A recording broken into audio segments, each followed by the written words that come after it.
To understand the female reproductive cycle, we must know about oogenesis in female. Oogenesis in female begins in the ovary of the infant, that is, when she is in the uterus. It begins with the development of primordial germ cell. Primordial germ cell undergo division to produce oogonium and followed by primary oocyte. Note that here, within the division, the oogonium also undergoes the development in size and other changes. This both the division occurs as mitosis, and this primary oocyte stops its division and get arrested in the diplotin stage of prophase. Note that it is very important point. The primary oocyte get arrested in the diplotin stage of the prophase, and by these millions of oogonia within the infant's ovary transformed to primary oocyte and get arrested to diplotin stage.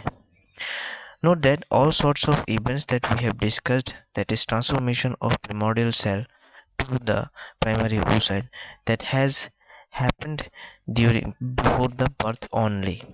Now at the puberty adult stage, due to the hormonal influences, the arrested primary oocyte undergo further its division to produce secondary oocyte and a polar body. Note that here an unequal division meiosis happen. Technically, this secondary oocyte again get arrested at metaphase 2. But with some factor, this secondary oocyte undergo division to produce definitive ovum along with two polar cells.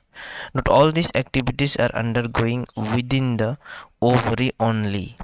This oogenesis undergo within certain follicles at each stage of cycle within the ovary, and as a separate context we call it as a folliculogenesis. This primary oocyte in around it has some granulose cells develops surrounds it.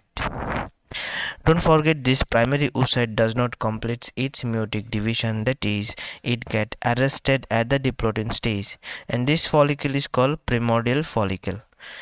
The primordial follicle after a time get changes as around the primary oocyte, the said primary oocyte, cuboidal epithelium cell surrounds and forms thick membrane, and around that said primary oocyte, a glycoprotein secreted called zona pellucida and a follicle is called as primary follicle, and followed by after a time a fluid filled space develops called antrum.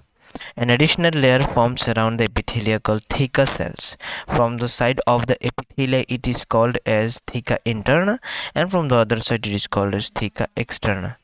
This follicle is called secondary follicle, followed by thecal cells get more thickened, and the said primary oocyte now got undergo division, that is meiotic division, to produce secondary oocyte and a polar body. This follicle called as Graafian follicle. Now from this mature Graafian follicle, the secondary oocyte along with the epithelial cells comes out, and these epithelial cells which appears as like crown, so we call it as corona radiata, and the whole thing is called cumulus ophorus.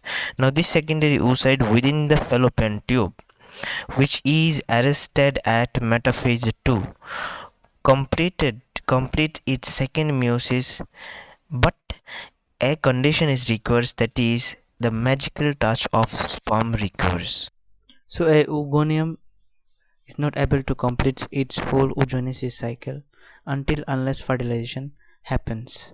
So when sperm meets the secondary oocyte, then only a successful oogenesis happens, that is the formation of ovum. So it was a whole story about oogenesis. Now let us refer some pictures to understand it properly again. So as you can see, within the infant's ovary only, germ cell cyst formation happens, then cyst breakdown, and then primary oocyte formation in primordial follicles. After sexual maturation, that is at adult stage, all sorts of follicles as primary, secondary, and then antral follicle, and then ovulation in Graafian follicle happens. So this was all about the oogenesis, that is conversion of the oogonium to the successful mature ovum formation. Thank you.